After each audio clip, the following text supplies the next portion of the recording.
एक बात बताऊं, जब काऊ माँ के दो बालक अलग अलग हों लड़ाई करके, तो वह माँ के कलेजे पे क्या बीतती है। क्योंकि माँ तो हमेशा सबको एक देखना चाहती है। माँ बाप का मन कब खुश होता है, जब बहू आ जाए, जेऊ आ जाए और सब आपस में मिल बैठ के प्यार कर रहे हों। बाखन देखो माँ बाप के गले के खुशी, हृदय की खुशी देखो, आज मेरा सब कुनवा एक है। और इस खुशी को आकर के जो नारी छीन लेती है ना, उसे परमात्मा के यहाँ कभी जगह नहीं मिल सकती। फिर वो चाहे कितने लोटा ढारे हैं, चाहे वो कितने करवा चौथ के व्रत राखे, उसके जीवन में कल्याण तो हो ही नहीं सकता।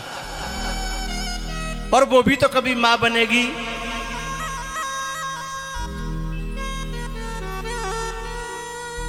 एक बात बताऊं, ये जितने भी माँ बाप हैं ना, ये अपना पेट काट काट करके औलाद का पेट भरते हैं। आजकल बच्चों की कितनी कितनी महंगी ड्रेस, कितनी अच्छी फीस, कितने वाहन ले जाने वाले हैं, कॉपी किताब कंप्यूटर लैपटॉप फोन, जाने क्या क्या लाते हैं। और वे बेचारे अपना छोटा सा फोन जामे देख वे की कोई सुविधा नहीं। और जो बहानों लगाएंगे वो पर चलाए वो नामत, मुंह पर चलाए वो नामत। ऐसे माँ बाप, ऐसे भी माँ बाप से जो आके बहू और उसकी औलाद को दूर कर दे, उसे मैं बहू नहीं डाहिन कहता हूं। एक कथा में पहले कह चुका हूं कई बार, आज फिर मेरा मन हो रहा है। दो पति पत्नी थे, दोनों टीचर थे। दोनों ने अपनी तनख्वाह पूरी अपनी औलाद पे लगाई और औलाद से कही कि तुम जी भर के पढ़ो बेटा और इतने बड़े आदमी बन जाओ कि हमारा सीना चढ़ जाए। तुम पढ़ो, हम चाहे भूखे रहें चाहे प्यासे रहें।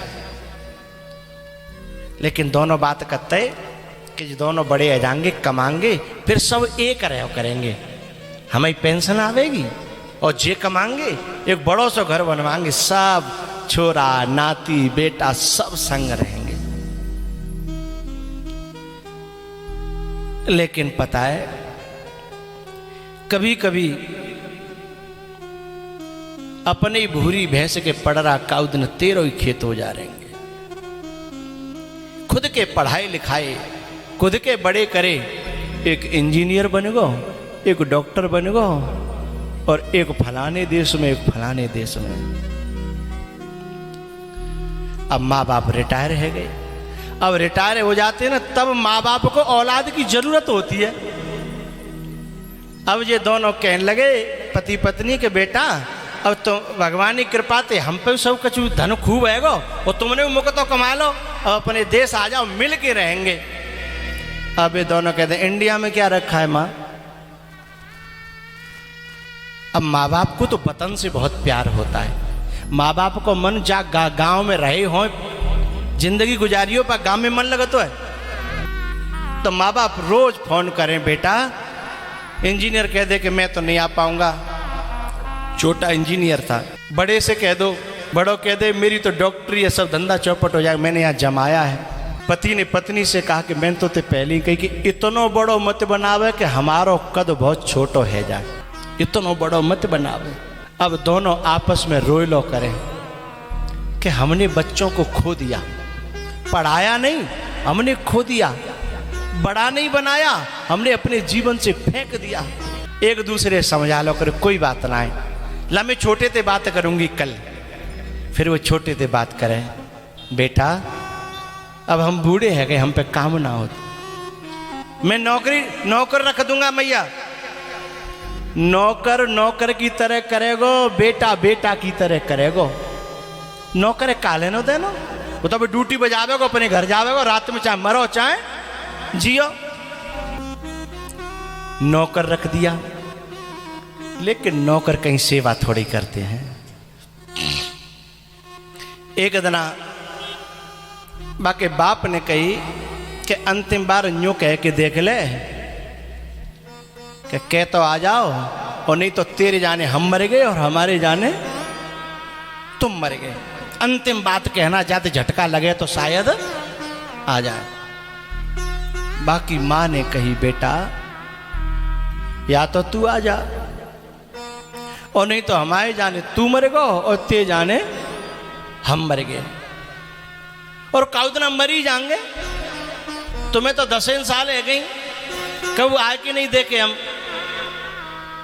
माँ ने रो करके और फोन काट दिया, लेकिन बाल नालायक ने लौट के फोन तक नहीं करो तू मर रही है के। माँ ही दोबारा से सोचती है फिर और अपने आदमी को समझाती है कोई बात ना बालक है समझ में आ जाएगी। एक दिन क्या हुआ, उसको सगमा बैठ गया पत्नी को और इतना टेंशन ले गई कि मैं मरूंगी तो पता नहीं अब मैं न छोटा होगा न बड़ो होगा, हम ही दो आपस में मरेंगे और को लाशें फूकेगा का होगा, कोई संग में ही कोई पास में ही नहीं है। टेंशन ले गई और दिमाग पे ऐसा अटैक भयो कि वह फालिश मारी गई। सो एक तरफ के अंग सब काम करे वो बंद कर गए। लेकिन बिन दुष्टन के जब खबर पड़ी कि फालिश मारे गई तो एक नालायक आयो नहीं, वहीं से कह दी कि मैं पैसा डरवा रहा हूँ अकाउंट में और फलानी जगह इलाज करा लो, मैं गाड़ी कर रहा हूँ वहीं से। ऐसी औलाद को का सुख है। जिन माँ बाप ने फटी पनैया पैर के इंजीनियर बनाए, डॉक्टर बनाए, टूटी टाटी साइकिल पे चल चल के कमाए कमाए के जिन बालकन को पेट भरे हुए और जब अंतिम समय पे हाथ पांव नहीं चले तब वो जो औलाद काम नहीं आवे, ऐसी औलाद को धिक्कार है। फालिश मार गई। अब वो पति स्वयं सेवा करता है तो उसको शर्म लगती है कि मैं पत्नी को धर्म हो कि मैं पति की सेवा करूं और आज मुझे उल्टी सेवा करवानी पड़ रही है। रो और करे, लेकिन औलाद ने नालायक ने एक ने इस पति को भी इस टेंशन में इतनी बीमारियां बन गई धीमे धीमे धीमे धीमे और दोनों बिल्कुल बूढ़े हो गए। एक दिन क्या हुआ, आधी रात का समय, अपनी पत्नी की सब सेवा कर करा कर अपने बिस्तर पर गया वो आदमी और चादर ओढ़ करके सो गया।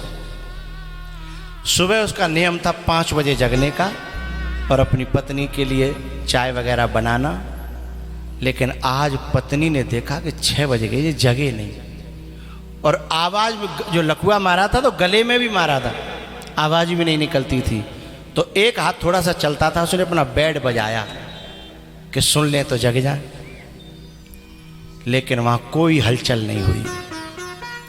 फिर वहाँ नेक और जोर से हाथ मारे और कोई हलचल नहीं हुई। 7 बज गए। अब तो वो घबराने लगी, मन में शंका उठने लगी कि नेकू ना कुल बुला रहे का है गो। जब ऐसे खटपट करत करत जब 9 साढ़े 9 बज गए तो वो समझ गई कि आज मेरा पति मेरे हाथ से चला गया। शहर में रहते कॉलोनी में माँ कोई काऊ को होता है, गांव हो तो शायद लोग आए के देखते कि इतने बजे तक क्यों नहीं जगे। अब वो बुढ़िया रोती है कि ऐसी औलाद थे तो मैं बांझ रह जाती तो बढ़िया, आज जे मर गए अब मरनो मोह है, चूँकि न कोई सेवा करे बारो और न यहाँ मोह कोई देखे बारो, न कोई इलाज कराए बारो, न कोई। अब म्यो का होगा। अब घबराती है और उसने सोचा कि कम से कम जा कर के इनको देखूं तो सही। अब जाए कहाँ थे, माँ तक का पहुँच रही वो दूसरे बेड पे। लेकिन जब और टाइम हुआ, 10 के ऊपर टाइम निकल गया सवेरे को, उसे लगा कि अब कन्फर्म ये मर चुके हैं। फिर वहाँ ने अपने आप को बेड से नीचे गिराया और रोती हुई और घबराती हुई वह पहले वैसे फ़ोन चलता है ना डिब्बा वाले, बट डिब्बा वाले फ़ोन तक गई और वह फ़ोन को जो नंबर हो ना वो पड़ोसी को जाके लगो लेकिन फोन तो लग गो, लेकिन आवाज नहीं करे तब तो बोले हूँ हाँ हाँ हाँ हूँ हाँ करे, लेकिन आवाज। पड़ोसी ने कहा जाने कौन है, कोई पागल है और आवाज आ नहीं रही है। माने फिर धर दो, जाने फिर फोन रख के दोबारा उठायो, फिर फोन रीडायल है वो, और रीडायल फोन फिर बजाओ। तब पड़ोसी शंका भई कि बगल के घर में आज कोई खटपट नहीं है जो फोन को महीते तो नहीं आयो। तब तक दिन के 11:30 बज गए। पड़ोसी ने आके बैल बजाई। अब बैल तो बज रही पर भीतर से खोले कौन। आवाज देवे कोशिश करे तो आवाज नहीं करे, मां जावे कोशिश करे तो पहुंचे नहीं। तो बाहर से बाने आवाज दई कि अंदर कोई नेकाद काऊ में कोई होए तो कछू तो खटपट की आवाज करो। तो जैसी बाने यूं कही तो बाने भीत में अपनो हाथ मारो एक, तो अंदर ते खटपट की आवाज आई। तब वो समझ गो, बाने मोहल्ला इकट्ठो करो और कही कि भाई किवार तोड़ो, जहां में कोई न कोई दुर्घटना है गई। तब किवार खोली, जब देखो तो बाप मरो पर्यो। ये विदेशों में रहने वालों, ऐसे ही तुम्हारे माँ बाप मरे तो तुम्हारी जिंदगी को धिक्कार है। का तुम जय काजे पाले, के जय काजे पैदा करे, के जय काजे पढ़ाए, के जय काजे तुम चराए आते। बाप मरो पर्यो, डोकरी इधर अधी अधमरी परी। उन्होंने इन दोनों की डायरी में से नंबर निकाला और डॉक्टर को फोन किया। उसने उधर से कहा हेलो। तब पड़ोसी ने कहा मैं तुम्हारा पड़ोसी बोल रहा हूं, नमस्ते अंकल। पड़ोसी ने इतनी सुनाई, अहरे कपूतो, तुम्हारी माँ अधमरी परी है, तुम्हारो बाप मर्यो मरायो पर्यो है और तुम पैसा कमावे में आंधरे रह रहे हो। अरे तुम जैसे कपूतन को नरक में टौन नहीं मिलेगी। तब उसने कहा कि मेरे पिताजी मर गए, मैं अभी आता हूं।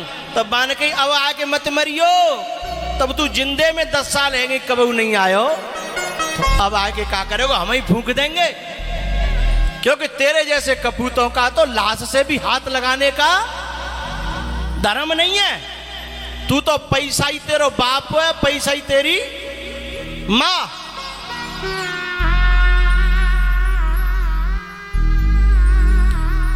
तो जैसे कपूत भगवान काहुए नहीं दे, बांझ ही बढ़िया। मां ने फोन पे इतनी सुनाई, फिर छोटे को फोन लगाया। उसने कहा कौन? बोले मैं बोल रहा हूं तेरे माँ बाप का पड़ोसी। उसने पूछा मेरे माँ बाप कैसे हैं? बोले मर गए। अरे बोले अंकल आप ऐसी बात, बोले बात नहीं कर रहे नालायक, तेरा बाप मरी हुई लाश के रूप में पड़ा हुआ है और जन कितनी रात को मरो है और दिन को 1 बज चुके हो। वो तो हम बगल में थे आ गए, और नहीं तो बदबू मारती सड़ जाती और शायद पता भी नहीं चलता। जिन औलादों के रहते हुए जिनके बाप बाप की लाश सड़े, औलादे तो चुल्लू भर पानी में डूब के मर जाना चाहिए साहब।